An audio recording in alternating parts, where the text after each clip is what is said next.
Hello, Kodambakam guys. Back after the Christmas celebrations, starting off with disappointments. Before we end 2024, let's talk about disappointments of the year that is to soon end. Biggest disappointment down south, Kamal Hassan. Reason Indian 2. Mohanlal just released Burrows, the first film as a director, and also the movie Malaikote Valipan as an actor, both great disappointments.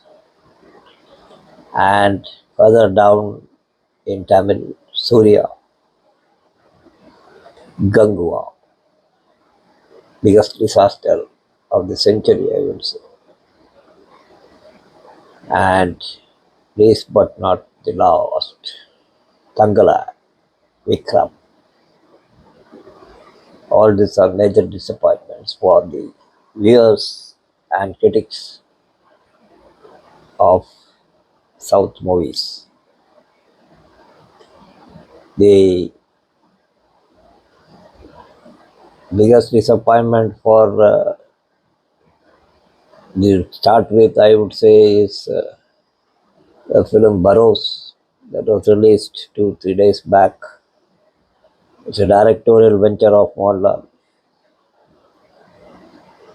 Many know the veteran actor who has acted with not one but with several directors of great esteem in Malayalam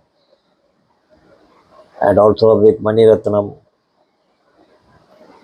and has now taken to direction, could have created a great film because it is his own production company.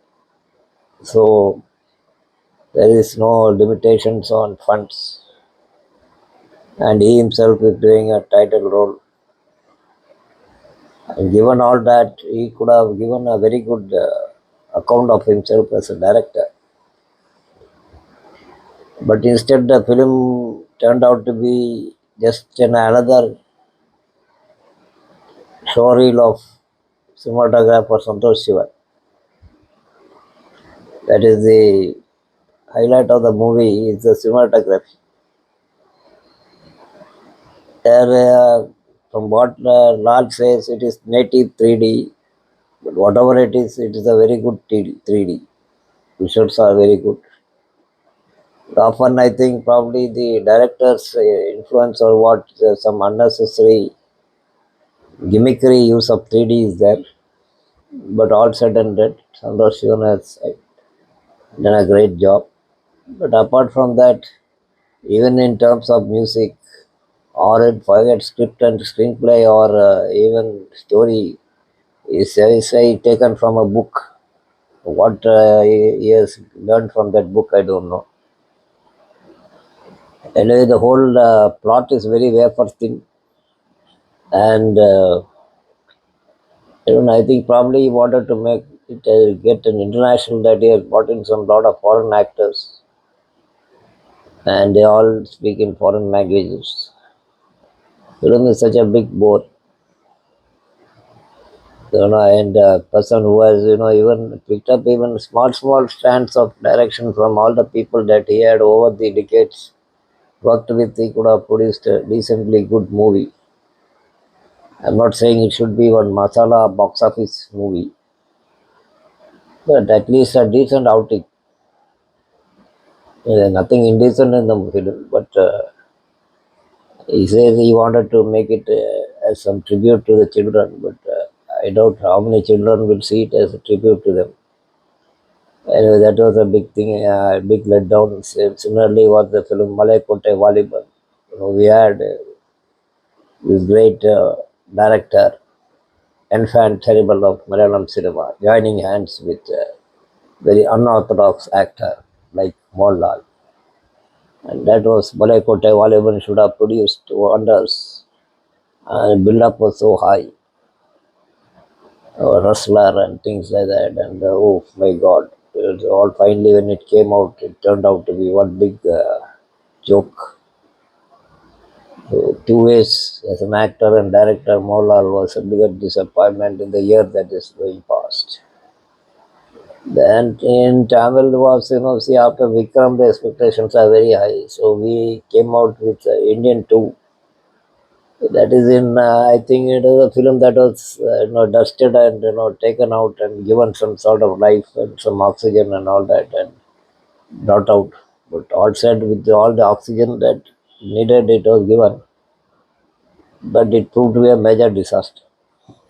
Usually the blame goes to Kamal because usually in Kamal Hassan's movies, even the movies are not that much of a big box office hit also. Kamal stands out. There at least there will be some memorable scenes in that movie where we can remember that oh, this song where he was done good. At least his dialogue portion was good. His emoting of this scene was good. Something will be there in the movie where we can recall, even if it is not a box office hit. But here it was there's nothing like that in that movie. There's not one scene that we can recall from Indian 2 to say that look what Kamal did in Indian 2. Nothing like that. And Shankar is supposed to be actually the captain of the ship should be blamed. But usually when the actor is much bigger than the captain of the ship, the blame falls on Kamal Hassan. But Kamal Hassan has not redeemed himself in any way as an actor. That was a big disappointment because now we don't know Indian 3 is set to salvage that. Let's hope. Anyway, he is going to come out to with Thug Life in the start of next year or middle or third. I mean August or sorry April, May, June somewhere around that time I think. So let's hope that will give back the Kamal back to us because he is in safe hands with Maniratnam. But then two great people coming together, expectations run very high. Let's hope it compromises because we had seen that even Dharapati, where Rajini and Kamal came, I mean Rajini and Mani came together. The film was very much talked about, but it did not reach the magical 100th day. That is the real truth. Apart from that, then the other thing was Suriya. Suriya, Gangua was so much of hype created that it was surprised that we don't know how it happened because Siddhe Shiva is not known to handle such big subjects and things like that. But everything was made out as if Gangua is going to be the next something like Bahubali and something like Pan Indian and Pan Global and whatever not. Finally, it did not even make it into Pan Tamil Nadu. It was a big disaster. Disaster in the sense the word disaster has to be in capital letters. But the good news is that Surya has very cleverly signed up for next few films with the good directors like Karthik Subbaraj, Ajay Balaji, and now the latest that I hear is that he has signed with Lucky Bhaskar famed director Vinky Atluri. And do you know that Venki Atluri's next film is about the Maruti car engine? The engine horsepower is 796 cc.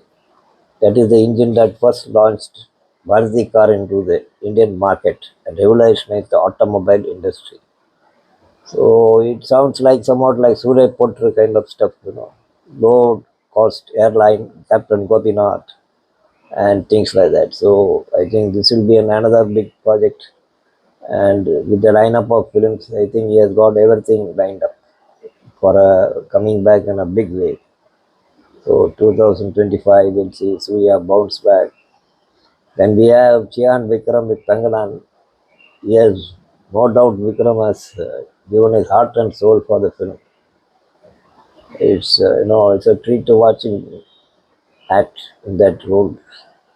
You know that the tears and sweat that has gone into it. But sadly, the thing is that some of the language of communication with the masses was cut. The masses could not understand what was the whole thing all about. Though Paranjit had something in his mind and he was sending a message across, but it did not fail to reach, it could not reach the masses in a very clear manner, in a very simple manner. It looked so much of like, all very twisted and, it needed some lot of brain work. And the whole effort of Shyam Vikram went waste. But I think Shyam Vikram is clever enough because he had lined up some commercial films, commercial directors. And hope to see him back bouncing. And as I end this video of these disappointments, we hear that Burroughs opened with 3 crores opening, then it sang on the second day to half of it, and probably it will sing further. So Mohanlal's first directorial attempt will go in the history as one big flop. But you cannot blame it, even a great man like Kamal, his first directorial attempt was what? Chachi 420. And has anybody seen Chachi 420 anywhere down south or even up north? That was one clear set of circumstances that, Kamal had to turn director for Chachi 420. It was not planned that he will do the direction. Somehow it happened on the way that, there became a clash between him and the director for the Hindi version of Avay Singh. And then he took on the mantle and had to put his name to it. So records will show that the first directorial venture of Kamala Hassan is Chachi 420, a big flop. So nothing to worry about. Mohanlal, you're on the same, same platform. And like Kamal came with one hair arm. You can take your time and come out with something very brainy stuff, something to think about. There's no point in saying that, this was just one shot and I have given it up or something like that. You can take your own time and plan it, but only thing is that direction is not a part-time job. Like you go and act in so many films, left, right, and center, and when you're free, you come and direct a few scenes, or you hand it over to your pads like T.K. Rajiv Kumar or any other people, or some other technical friends of yours to do the shoot, and you just jump in as a visitor and pop off.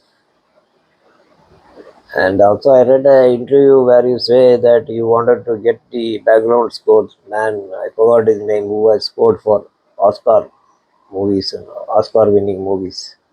But unfortunately, he didn't have the time. In that case, we could have gone in for our own ARR. If there was no hurry, you could have gone in for ARR. He would have given you some very good scores. Anyway, now hope you don't give up this direction of 10 and come out the next time as a good director. But keep it committed to be a director. If once you start direction, see that you don't take up anything else, but do finish that film and then take up other roles. So, and also I'm glad to hear that you're doing a film with Blessy. That is very good. It's a good experience. You have done already 2, 3 movies with him. All of them have been good, especially Tanmatra, the unforgettable movie that even today brings tears to my eyes. So let's hope all the disappointments of 2024 will turn into all the biggest winners of 2025. On that note, I'll meet you again tomorrow.